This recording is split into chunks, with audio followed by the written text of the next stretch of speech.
Hi, I'm Arlena. After my mom's funeral, I came home to find my suitcase in the hall and a note that said, "You're not family." No warning, no goodbye, just silence and a locked door.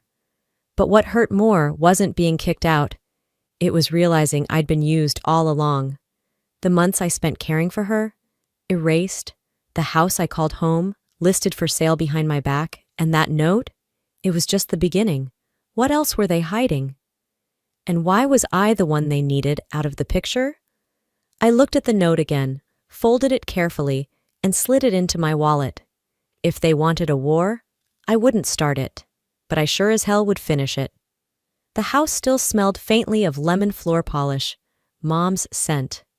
She liked things clean, polished, in order. But that scent couldn't cover up the rot underneath, not the staleness of silence. Not the chill that settled into my bones as I stood there, surrounded by everything that was once mine, now reduced to 4 battered suitcases and a hallway of judgment. The door had barely closed behind me when I heard the click of a new lock. I turned slowly. No one in sight. No apology. Just the subtle message. I was no longer welcome. I didn't call out, didn't pound the door. I just walked to the porch like a ghost, floating through the remnants of my life. The sky was overcast, hanging low like an accusation. I sat down on the porch swing, careful not to disturb the stillness of a house that was already trying to forget me. The screen door creaked slightly behind me, but no one came out. No one even peeked through the blinds. Mom had been gone less than 24 hours. A week ago, I was helping her sip tea, adjusting pillows under her neck, tracking her medication. I slept on the floor by her bed those last nights, just in case she needed water or comfort or someone to hear her whisper her regrets. Lorana had shown up only once near the end, wearing a silk scarf and crocodile tears. She stayed an hour, took a few selfies with Mom holding her hand, and left with the last bottle of Mom's favorite perfume. Now, she was the queen of this house, while I sat outside it. I glanced down at my phone, battery at 19%. I plugged in the portable charger. Thank God I'd remembered to throw that in my tote, and opened the group chat, Vexley Family Matters. Except it wasn't there anymore. Gone. I scrolled again. Still nothing. I clicked on my cousin Maggie's contact and typed quickly, "Hey, did the group chat get deleted?" The reply came back fast. "No, hun. They just made a new one. Vexley Immediate only. I thought you were in it." I stared at the screen. My fingers tingled. I didn't reply. So that was that. They'd cut me out digitally, too. Not even a fake excuse or, "Oh, sorry, must have been a tech glitch." Just gone. Deleted, like I never existed. I sat there for another hour as the clouds rolled in. It started to drizzle, then rain for real. I didn't move. Didn't feel like I deserved to. By 9 p.m., the cold had crept under my skin and settled in my bones. I stood slowly, picked up my tote, and dragged my suitcases to the car. It took 2 trips. No one offered to help. No one even opened a door to see where I was going. The inside of my car smelled like old receipts and lavender hand lotion. I curled up in the driver's seat, coat pulled tight around me, watching water bead along the windshield. I remembered Mom's voice from just a week ago, raspy, half-conscious. "Promise me. Stay here after Lena. This house should be yours." I had promised. Right then, with her hand in mine, and now I was sleeping in my car 2 blocks away from the house I'd spent months tending, like some stray they finally had the nerve to push out after getting what they needed. I woke with a cramp in my neck and a sick taste in my mouth. Morning fog blurred the windows. I wiped a space clean with my sleeve and watched as the lights flicked on inside the house. She was making coffee. She always used Mom's old ceramic French press. I wondered if she even knew how Mom liked her brew. Strong, with a splash of almond milk. Not that it mattered now. She had the kitchen, she had the rooms, she had the damn deed for all I knew. I checked my phone again. 10%. Enough. I opened my email, searched for hospice. Sure enough, the PDF was there, my name on every form, my initials, my contact info, my signature next to every directive. I scrolled to the end, the final line, "Primary caregiver designation, Arlena Vexley." I stared at those words for a long time, then clicked Compose. Subject, Legal question, house ownership and caregiving. Body. I'm reaching out to ask about rights related to home occupancy and property when the primary caregiver was not on the deed, but responsible for full-time end-of-life care. Are there grounds for contesting current ownership based on contribution, caregiving, or verbal promise from the deceased? I didn't hit send, not yet, but the cursor blinked at me like a dare. I hit save draft. This wasn't over, not by a long shot. The rain hadn't stopped since dawn. It fell in a dull, constant rhythm that matched the pulsing behind my eyes. I parked 2 blocks away from the law office, not because there weren't spaces closer, but because I needed the walk. The steady drizzle gave me just enough cover to feel invisible for a few minutes. The will reading wasn't supposed to include me. That much was obvious. I hadn't received an invitation, no email, no call. But I knew when it was happening. Small towns have big mouths, and someone from the hospice center had mentioned it offhand while handing me a condolence card. I walked in 10 minutes late on purpose. The lobby was hushed, lit with the soft yellow glow of sconces that made everything feel staged. I stepped into the back of the room and sat down quietly, coat damp against the fabric chair. Lorana didn't turn around, but her shoulders stiffened when I entered. She knew I was there. So did the attorney, a man named Dennis Hartley, whose office used to handle my mother's tax filings. He looked up from his papers for half a second, then continued reading without a word. The estate, in its entirety, home, accounts, belongings, is hereby granted to my eldest daughter, Lorana Vexley. I waited for the rest, for my name, for some mention, a clause maybe, anything. There was nothing, just a clean, deliberate erasure. I swallowed the sting in my throat and looked around the room. A few distant relatives nodded politely when the reading ended. Most avoided my eyes altogether. I stayed seated for a moment longer than necessary, watching Lorana accept a small manila folder from Mr. Hartley. She looked like she was picking up dry cleaning. In the hallway, near the exit, was a glass display case filled with decorative items, family photos, keepsakes, things Mom had dropped off years ago when she updated her estate plan. It wasn't meant to be seen by visitors, just stored until needed. That's where I saw it. On Lorana's hand, the ring, oval opal, gold band, slightly worn on one side. Mom used to wear it every day until the swelling in her fingers made it too tight. She'd taken it off in front of me, 3 years ago exactly, and handed it over with a soft smile. "This one's yours," she'd whispered, "because you stayed when it got hard." I stepped closer, voice low. That ring was meant for me. Lorana didn't blink. "She changed her mind," she said smoothly, admiring her hand like she'd just stepped out of a department store catalog. "Said I earned it. Maybe she just didn't want to hurt your feelings."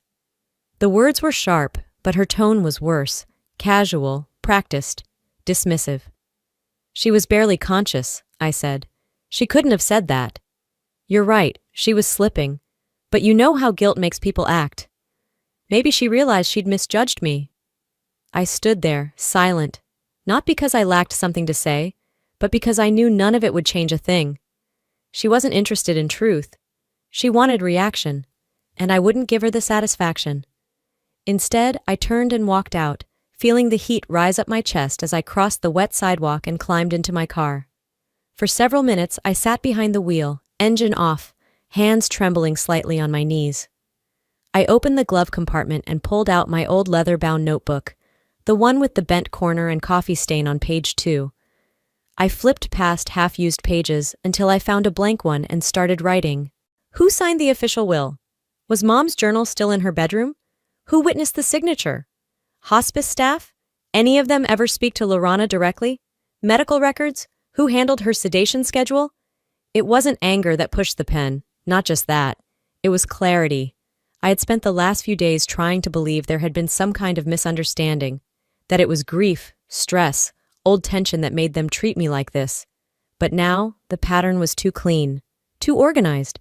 This wasn't emotional distance. It was a plan. A slow, calculated removal of me from everything that had once defined who I was. I checked the time. 3:42 p.m. outside. The rain had lightened to a mist, but the wind had picked up. A trash can lid rolled down the sidewalk like it was trying to flee the scene. I leaned back against the seat and stared at the ceiling of the car, whispering under my breath, "She left me something. I know she did." The thought hung in the air like steam from an open cup, not proof, but not fantasy either, and I wasn't going to wait for someone else to admit it. I folded the notebook closed, shoved it back into the glove box, and drove off, not toward the motel, not toward the cemetery. I drove toward the house, not to break in, just to look, to remember the layout, to imagine where she might have hidden something. The old wooden box, her journals, something taped under the drawer. Because whatever truth was left, it wasn't going to come to me. I was going to have to go find it. I parked one street over from the house, cutting the headlights before pulling into a side lot near a hedge of overgrown laurel. The same lot I used when I didn't want Mom to see my car during the hospice days. Some habits linger. The sun hadn't broken through, but the rain had stopped. The air was heavy, dense with that mossy wetness unique to Oregon spring. I pulled my hood over my head, walked the sidewalk slowly, and rang the doorbell with a firmness that surprised even me. Lorana wasn't home. I'd made sure of that by checking her social post earlier. Lunch meeting in Springfield. Monday, it said, next to a half-filtered photo of a salad she wouldn't finish. Instead, it was her husband, Evan, who opened the door. He looked caught off guard, holding a coffee mug and half-dressed in weekend sweats. Arlena. Hi, I just need 10 minutes to grab the rest of my stuff, I said evenly, not asking permission. He blinked, then stepped aside. Sure, she's not, just be quick. I nodded and walked past him, avoiding the corners where our family photos used to hang. They were gone now, replaced by bland art prints and a set of minimalist coat hooks. Upstairs, I moved directly to my old bedroom, the one I'd taken over when Mom got too weak to sleep alone. The sheets were gone. The air smelled like citrus cleaner and paint. They were erasing me even faster than I thought. I went to the bed first, kneeling down and checking underneath. Nothing. Just a pair of Lorana's storage bins labeled Christmas linens and out of season. No sign of the old wooden box that Mom used to keep under there. The one she swore held nothing important, which meant it probably held everything. I stood slowly, brushing dust from my jeans, and opened the closet. A few wire hangers. One box labeled keepsakes. Most of it was hers. Yearbooks, a wine-stained bridesmaid dress. But in the back drawer of the built-in shelf, tucked flat under a stack of holiday cards, I felt the edge of something taped down. A manila folder. I peeled it free. Inside, folded twice, was a sheet of lined paper. Her handwriting, uneven, delicate, looped across the top. To be considered if anything changes. Below that, a handwritten will, dated 6 months ago. It wasn't notarized, but it was unmistakable. She had named both daughters as co-owners, split the estate evenly, and in the middle, scrawled in darker ink, was one paragraph that hit me harder than any legal phrasing ever could. I want Arlena to remain here if she chooses. Her sacrifices during my illness were without complaint and should be honored. I sat down right there on the carpet, read it once, then again, then a third time. My throat tightened. Not because it changed everything, but because it proved I hadn't imagined the closeness between us. I wasn't crazy. I wasn't lying. I was loved. It was never about the house. It was about being remembered for who I really was. I pulled my phone from my jacket and took a photo. Then I folded the paper neatly, placed it inside my inner pocket, and stood. As I came down the stairs, Evan was still in the kitchen on a call. He barely looked up. "Thanks," I said, and let myself out. The wind had picked up. Clouds still hung low, but the street felt brighter, lighter. I walked back to my car, unlocked the door, and just as I was about to climb in, I heard someone call out, "Arlena?" I turned. Across the street stood Mrs. Cleary, our neighbor from 3 doors down. She wore a long beige coat and held a plastic grocery bag in each hand. Her hair was tucked into a knitted beret, and her eyes squinted like she hadn't spoken to me in years. "I was hoping I'd see you," she said, stepping closer. "I didn't think you still lived here." "Barely," she replied, with a short laugh. "Listen, I know it's not my place, but your mother, she didn't want to sign that will. I was here the night Lorana and Evan came over with that notary guy. She was upset, said she needed more time. I remember her exact words. Don't make me do this. I felt something tighten around my ribcage. I'm sorry, she added quickly. I should have said something sooner. But it's not easy, you know? They made me feel like I'd imagined it. You didn't, I said. My voice was steady, maybe steadier than it had been in days. You didn't imagine anything. She nodded, her lip trembling slightly. If anyone asks, I'll tell them what I saw. I thanked her, not with words, but with a look I hoped said everything. Then I got in my car and shut the door gently. The sun was dipping low now, casting a gold line across the dashboard. That night, I didn't sleep in the car. I found a small Airbnb 5 miles out. Cheap, quiet, clean enough.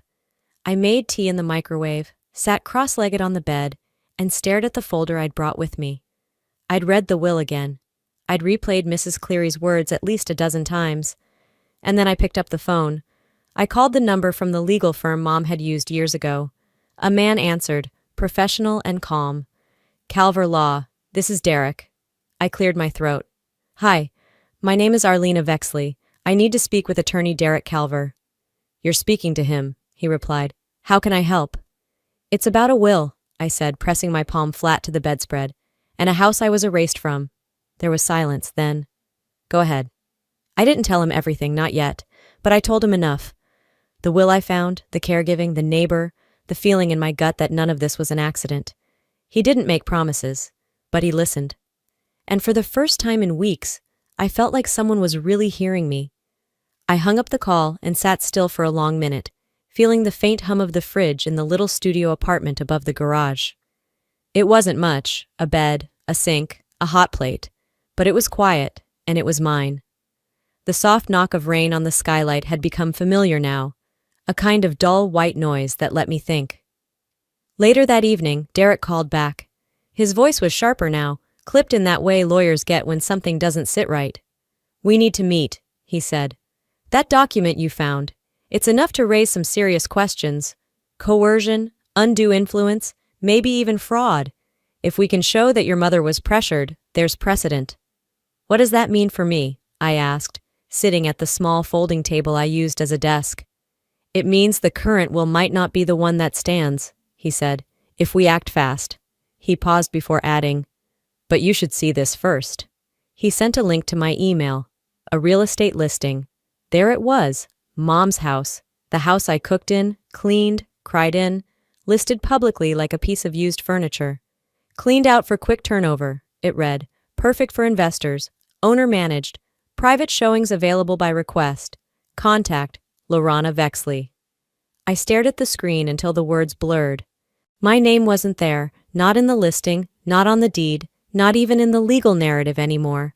But Lorana's name was in bold. She had wasted no time turning grief into business. I didn't cry. I didn't even speak. I just stood, grabbed my jacket, and left. I didn't tell Derek I was heading there. I didn't need a plan. I just needed to look again, to see how much of me had been erased. The street was quiet when I pulled up, the sun setting behind clouds that looked like soaked cotton. I parked a few houses down, took a slow breath, and walked up to the front steps. The door opened before I could knock. Evan. He blinked in surprise. Hey. I'm just here to pick up the rest of my stuff, I said. He opened the door wider and stepped aside. She's not home. I figured. I went straight to the living room. The wall where our family photos used to hang was empty. Just tiny nails and sun-bleached outlines remained.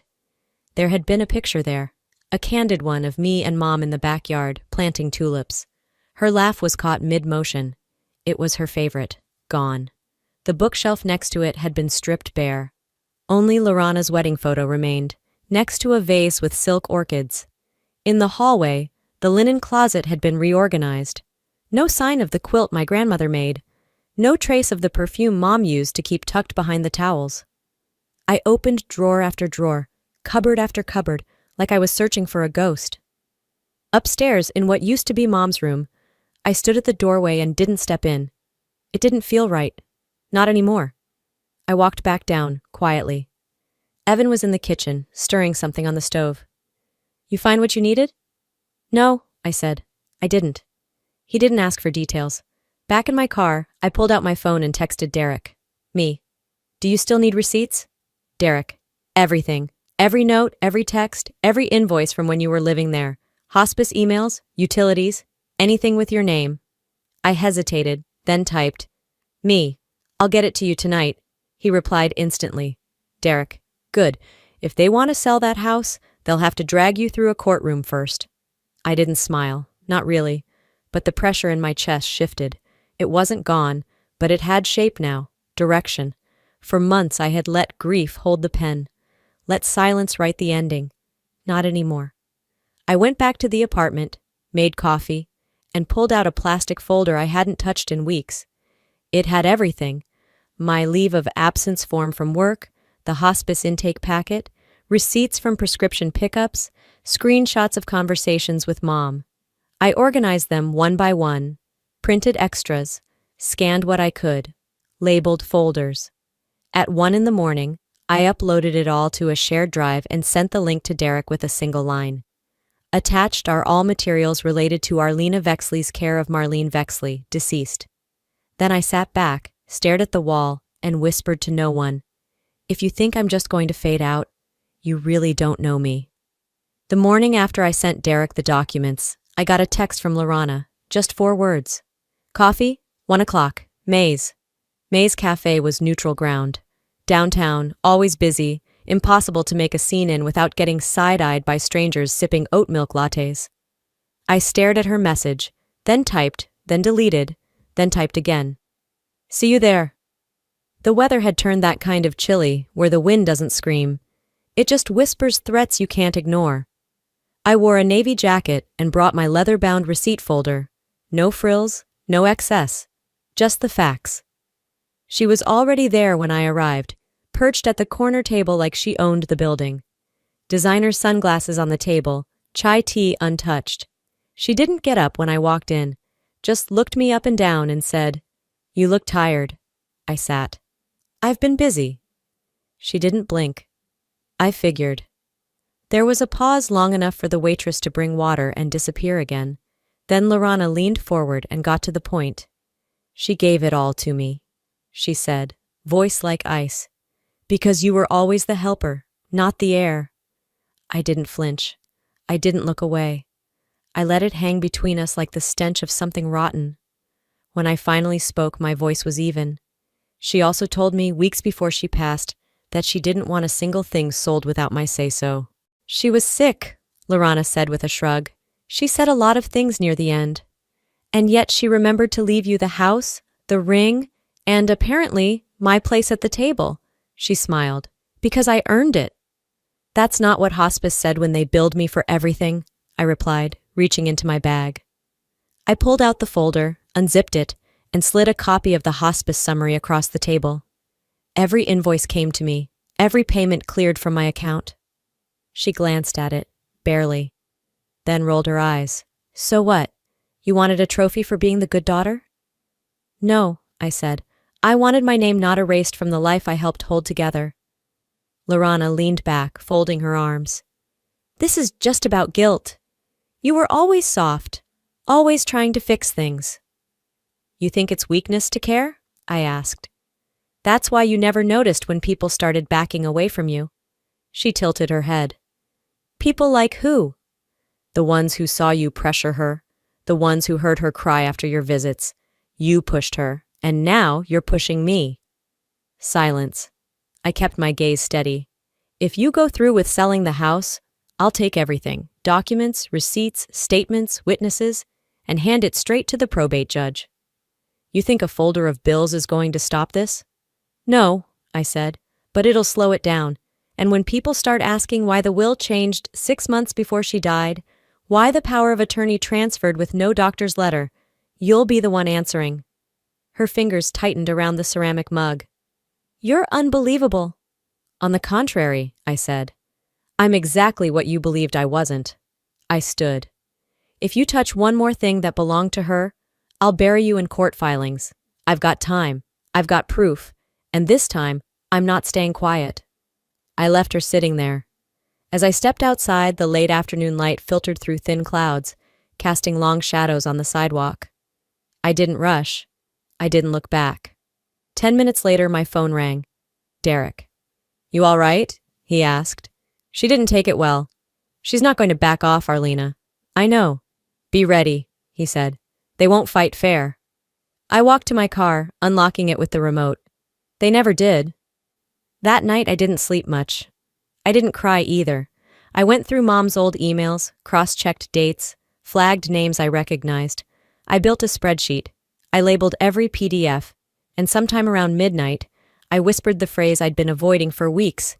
She didn't get to rewrite the ending. By 7 the next morning, I was already at the co-op down the street, grabbing almond milk and a few things to keep me going through the long days ahead. I hadn't eaten much lately, but I figured if I could get something warm into my system, maybe I'd stop waking up with my jaw clenched. I barely made it past the bulk bins before I caught it, the hush of two voices falling quiet the second I passed. The way one woman tilted her head, just slightly, like I was some sad story she couldn't look away from. A man by the cafe register gave me the kind of tight smile people reserve for the unstable or the recently widowed. Except I wasn't either. I tried to shake it off until I heard someone softly call my name. I turned. It was Janine, a woman who used to live 2 doors down from Mom. She looked like she didn't want to be seen talking to me. Can I just say something?" she whispered. "Sure." "I heard from someone who heard from your sister. She's been saying things, like maybe you weren't well, that you had some kind of episode during your mom's care, that you weren't handling things, mentally." It landed like ice water down my back. "She's saying I was unstable?" Janine looked away. I didn't believe it, but others might. I nodded. "Thanks for telling me." I left my card in the aisle and walked straight out. By the time I got home, I'd missed a call from my landlord. I returned it while still standing in the entryway. "Arlena," he said, voice overly polite. "Someone reached out anonymously expressing concern about your emotional state. Said you might not be safe to live alone." I could hear the hesitation in his tone, the legal tiptoeing. He didn't believe it either, but he didn't want it on his hands if something went wrong. "I'm fine," I said, "and I have documentation to prove it if it ever comes to that." "That's not necessary, I'm sure. Just letting you know." "Right, thanks." I hung up and sat down hard on the edge of the couch. For the first time since this all started, I didn't feel hurt. I felt insulted. If Lorana couldn't beat me with lawyers, she'd try to chip away at how people saw me. Make me into a fragile figure, someone to be pitied, or worse, ignored. I pulled out my phone. "Document everything," Derek had said. "From now on, assume anything can be used against you." I created a folder labeled Discredit Campaign and started logging timestamps, messages, names. By late morning, I couldn't sit still, so I drove across town to the small clinic where Mom used to get her labs done. The receptionist had changed, but the nurse hadn't. She saw me, and her mouth fell open. "Arlena?" I gave her a soft smile. "I was in the area." We chatted for a few minutes, small talk, cautious. Then, just as I was about to leave, she glanced around the waiting area, lowered her voice and said, "Your mom." Near the end, she told me something, that she felt cornered, regretted signing things she didn't understand. She looked scared, not sick. I stared at her. She said, "I wish Arlena were in the room." That's the part that stuck with me. I managed a thank you, got in my car, and sat behind the wheel until my knuckles stopped shaking. When I got back to the apartment, I boiled water for tea and sat at the table with my laptop. I didn't cry. I didn't scream. I opened a blank document and titled it, "Formal Challenge to Estate Administration, Potential Fraud and Defamation, ICC'd Derek, the real estate firm, and the county probate court." Attached the folder of receipts, screenshots, and now, a statement with my landlord's voicemail transcribed and the nurse's name listed under Supporting Witnesses. My hands didn't tremble. I hit send. Then I turned off my phone, poured the tea, and finally, let my body rest. That night, for the first time since the funeral, I slept through the night without waking. I woke to the sound of soft rain tapping the windows and the faint hum of tires passing on the wet street below. There was something oddly peaceful about it, like the universe was giving me just one moment of calm before asking me to rise again. I stretched, stood, and shuffled to the mailbox unit just outside the apartment. Mostly flyers and circulars, nothing urgent, until I saw it. A small padded envelope, no return address, light as air. I opened it right there on the porch, hands already bracing for something unexpected. Inside, a USB drive, black, unmarked, no note. I brought it inside, locked the door behind me, and plugged it into my laptop with the same caution one might use to handle a ticking box. One file. Victor Confession, March 2019. I clicked play. It opened with a shaky camera view, like someone had propped up a phone on a stack of books. Victor's face appeared, older than I remembered, stubble creeping across his jaw, eyes darting as if someone might burst in on him mid-sentence. He leaned in. "If you're watching this..." I guess she finally crossed the line. He took a deep breath, then another. I didn't know what she was planning at first. She told me her mom wasn't thinking straight and that Arlena, he said my name with a kind of guilty reverence, was going to take advantage of the situation. I believed her, I did. But then I was there. When she told Marlene she had to update the will, said it was just paperwork, routine. But she didn't let her read the whole thing. He looked away from the camera, voice quieter now. She made it sound like Arlena was going to force her way into the deed, that she was emotionally unstable.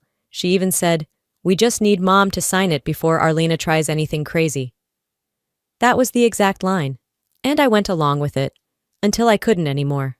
He sighed and looked directly into the lens again. "I'm sorry. I should have spoken up sooner. I should have done more." The video ended. No flashy conclusion, no signature. Just a silent black screen and the weight of what I just heard settling like stone in my chest. There was more on the drive. A scan of a letter, tucked in a subfolder titled simply, "For Arlena." I clicked. My mother's handwriting filled the screen, slanted, careful, warm. "To my Arlena, if this finds you too late, I'm sorry. I tried to make it right, but I didn't know how to protect you from your sister without setting fire to everything. I wanted peace in my last months, even if it meant sacrificing clarity. That was my mistake. You were always the one who showed up. I didn't say it enough, but I saw you. I felt your care every single day. I hope you carry that knowledge like armor. Forgive me for being silent. It wasn't because you were wrong. It was because I was afraid. Love. Always. Mom." I sat back, tears prickling but not falling. There was no shock, not anymore. Just a slow, humming validation. I wasn't wrong. I wasn't imagining things. And my mother hadn't forgotten me, she'd just been cornered. I printed the letter, slid it into a folder, and added it to the growing pile I was assembling for Derek. With it went Victor's video, the hospice records, every invoice, and now, witness accounts that could dismantle everything Lorana had tried to build. The next afternoon, I met Derek at his office. He flipped through the papers, pausing at the letter, then replayed Victor's video twice. The second time, he didn't even blink. When the screen went dark, he exhaled slowly and leaned back in his chair. "This isn't just a probate case anymore," he said. "This borders on fraud, maybe even coercion." I didn't say anything. I didn't have to. My silence was no longer passive, it was tactical. I'd spent weeks defending my grief, justifying my presence, proving my love. Now, for the first time, I wasn't pleading. I was building a case, quietly, strategically, brick by brick. We set a date for the formal filing. I went home and rewrote my witness list, added timestamps, organized statements. The same rain from earlier hadn't let up, but it felt different now. It wasn't drumming like a warning. It was steady, like a beat I could follow. The rain let up the next morning, but the clouds still pressed low like the sky hadn't decided whether it wanted to cry again or just hang there and brood. I dressed in a soft gray blouse, the one Mom always said made me look composed no matter what, and drove to the courthouse with a folder tucked tightly against my ribs. Derek met me in the lot. He didn't offer a speech, just nodded, eyes sharp behind his glasses. We walked in together up 2 flights, and handed over the paperwork at 9:42 a.m. By noon, Lorana was officially served. Right at her desk in the bank's mortgage division. I didn't see it happen, but I imagined her signature stiffen, her eyes scanning the envelope with the kind of dread you can't rehearse away. I didn't need to witness it. The point wasn't her reaction. It was the fact that she'd finally been forced to face something she couldn't rewrite. Derek's voice cut through the quiet tension of the filing room. "We included the 2018 statement of intent from your mother, the one about you being added to the deed." I nodded. "Twist the knife, politely." He smirked at that but said nothing more. We both knew this wasn't just about a house anymore. It never had been. That afternoon, a mediation request came through her attorney. A conference room downtown, sterile and hollow, with a pitcher of lemon water in the center of the table like it could absorb the tension for us. She walked in late. Lorana had always been glamorous in a curated sort of way, but now the polish looked cracked. Foundation couldn't hide the dark circles or the way her hands fidgeted with the clasp on her purse. "Let's not drag this through court," she said without a greeting. I laid the folder flat between us and opened it. First, the printed letter from Mom. "If this finds you too late, know that I tried." Next, a still from the video, Victor's face frozen in mid-confession. Then the nurse's statement, signed and notarized. She skimmed each page with a flick of her eyes. No denial, just silence, and a tightening jaw. "This doesn't prove coercion," her lawyer offered. "No," Derek replied, "but it proves there's enough reasonable doubt to justify halting the sale, and that opens the door to full discovery." I leaned in, resting my elbows gently on the table. "I don't want her car, I don't want the dishes, I don't even want the ring, but I want that house, and I want your silence after." Lorana gave a soft laugh, the kind that tried to land as superior but came out frayed. "You want to live in that sad little box forever? Fine. Buy it back." I looked her in the eye. "I'll pay the remaining mortgage, not a cent more. You took enough." Her lawyer whispered something, but she waved him off. Then, without looking at me again, she nodded. The agreement was written up on the spot. I would assume the final balance on the house loan. She would relinquish all claims to the property. A clause was added. Neither party would disparage the other in any future legal, professional, or personal setting. She signed with her usual dramatic swoop. I signed with a hand that didn't shake. When it was over, she stood, gathered her things, and walked out without a word. I didn't follow. I waited a full minute after the door shut before I exhaled. Derek placed a copy of the agreement in a manila envelope and slid it toward me. "It's done." No confetti fell, no choir sang, just the quiet weight of justice being restored, not as revenge, but as repair. That evening, I returned to the house. My house. The key turned smoothly in the lock. I stepped inside, the walls bare but breathing. The living room still held the smell of lavender oil, the one Mom used to rub on her wrist before bed. I sat on the floor, knees tucked under me, in the center of the empty room. No noise, no echo of voices trying to cut me down. It wasn't the joy I'd expected. It was quieter than that, softer. Closure rarely arrives with fireworks. Sometimes it comes in the form of stillness. Sometimes it's just the click of a lock that finally opens instead of shutting you out. I stayed there for hours, not because I had nowhere else to go, but because I had, at last, chosen to stay. I woke early the next morning, not out of restlessness, but because the quiet felt earned. The sun broke gently through the clouds, not blazing, just enough to make the dew on the lawn shimmer like something sacred. I slipped on an old flannel, grabbed the box of bulbs I'd bought weeks ago, and stepped barefoot onto the backyard patio. The soil was still soft from the recent rain, and as I knelt with the trowel, something in me clicked, like a loose hinge finally falling into place. "The ground feels different when it's yours," I whispered. With each tulip bulb I placed into the earth, I remembered her. Not the version of her caught in hospital gowns or hospice whispers, but the woman who wore straw hats and once told me, "Anything planted with care will bloom stronger, even people." Somewhere between the third and fourth row, I lost count. It didn't matter. I wasn't planting numbers. I was planting permanence. Around mid-morning, I heard soft footsteps on gravel. I stood, brushing dirt from my palms. Emma was at the gate. She was taller now, with the awkward grace of adolescence. She held a card in one hand, her backpack slung over one shoulder. "Hi," she said. "Mom says I shouldn't be here, but I missed you." I opened the gate without a word, just a smile, and let her in. We didn't talk much. She followed me inside, sat at the kitchen table while I made cocoa for both of us. I didn't ask about Lorana, and she didn't offer.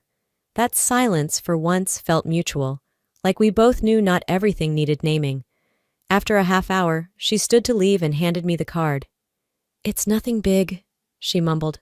"Just something I drew." She waved from the edge of the driveway and walked off, her figure getting smaller with each step. Inside, I opened the envelope. A drawing, crayon tulips, bright reds, purples, yellows. Above them, a wobbly script, "Grandma's flowers for you." I placed it beside my coffee mug and stared at it for a long time, longer than I meant to. It wasn't forgiveness, but it was warmth. And maybe, right now, that was enough. Later that afternoon, I pulled out my phone and scrolled through my contacts. I paused when I got to Lorana's name. I hovered my finger over it, thought about what I'd say, but there was no speech left in me. No rage, no ache, just silence. I tapped edit, then delete contact. It didn't feel like closing a door. It felt like walking away from one that had been nailed shut for years. That evening, I rearranged a few things in the living room. Nothing dramatic, just subtle shifts. I replaced the generic wall calendar with the photo of Mom and me in the garden, taken the summer I turned 23. She was mid-laugh, hands covered in soil, hair pinned up with a clothespin. Beside it, I framed the letter she'd written, the one that never reached me in time, but somehow arrived exactly when I needed it. "If this finds you too late, know that I tried. I just didn't know how to protect you from your sister." I didn't cry reading it again. I didn't need to. Not all wounds require salt or salve. Some just need space, a bit of light, and time. The house was quiet but not hollow. It no longer echoed with absence. It responded now, with creaks in the floorboards, soft light through curtains, the weight of belonging settling into every corner. I stepped outside one last time before bed, just to check on the tulips. The ground had already taken them, covered them, welcomed them, and when spring came, they'd rise, like me, finally grounded, finally mine. Sometimes healing doesn't look like fireworks. It looks like a woman planting tulips in her backyard, not because she has something to prove, but because she finally has a place to call her own. I used to think that justice meant someone saying, "I'm sorry." But now I know better. Justice is showing up for yourself, even when no one else will. It's keeping the receipts, literal and emotional, and knowing your worth, even when others try to erase it. If you're watching this and you've ever been shut out by the very people you showed up for, let me tell you, you're not weak, you're not crazy, you're not too much, you're just around the wrong people. And maybe today is the day you start changing that. Let me ask you something. Have you ever had to fight to prove that your love, your effort, or your truth mattered? Or maybe you've had to walk away not because you didn't care, but because staying meant losing yourself. I'd love to hear your story. Share it in the comments, whether you're still in the storm or finally breathing in the quiet after. And hey, if this story moved you even just a little, drop a 1 in the comments or let me know where in the US you're watching from. If it didn't speak to you, that's okay too. Tell me why. What would have made it more real for you? And if you'd like to hear more true-to-life stories about strength, family, and finding your voice again, make sure to hit that subscribe button. It helps more than you know, and I'd be honored to have you here for the next story. Until then, stay grounded. You deserve a life that feels like yours.